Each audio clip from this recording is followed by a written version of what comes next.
নমস্কাৰ তোমালোক মই ত্ৰিভুজৰ কালিৰ সূত্ৰটো বুজাই দিছোঁ তো চাবা এটা মই উদাহৰণ লৈছোঁ এটা ত্ৰিভুজৰ ভূমি 23 সেন্টিমিটাৰ আৰু ইয়াৰ কালি 161 বৰ্গ সেন্টিমিটাৰ হলে ত্ৰিভুজটোৰ উন্নতি কিমান আমি ইয়াত লিখিলাম ইয়াত ত্ৰিভুজটোৰ ভূমি 23 সেন্টিমিটাৰ ত্ৰিভুজটোৰ কালি 161 বৰ্গ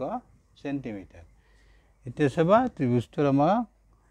উন্নতি নিৰ্ণয় কৰিব দিছে এইটো সূত্ৰ ত্ৰিভুজটোৰ উন্নতি 2 পূৰণ ত্ৰিভুজটোৰ কালি ওপৰত লিখিবা তলত ভূমি এতিয়া চাবা 2 পূৰণ ত্ৰিভুজটোৰ আমাক কালি দিয়া আছে 161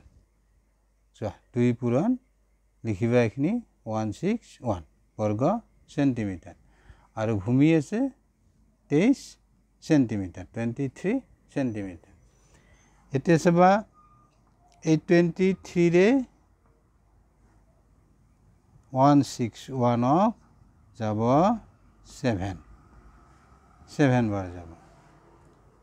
এতিয়া নেক্সট চাবা এইটো তলত সেন্টিমিটার আছে আৰু ইয়াত বর্গ সেন্টিমিটার মানে ইয়াতে দুটা সেন্টিমিটার আছে গতিকে এটা সেন্টিমিটার ক্যান্সেল হ'ব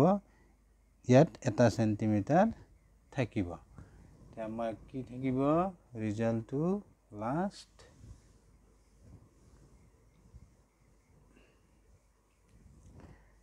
ইয়াত আমাৰ থাকিব এইটো চোৱা 2 পূৰণ 7 গতিকে এটি হ'ব সেন্টিমিটাৰ আমি পালো ইয়াতে শেষ হ'ব ত্ৰিভুজটোৰ উন্নতি হ'ব 14 সেন্টিমিটাৰ গতিকে বুজি পালা নিশ্চয় থ্যাংক ইউ বাই বাই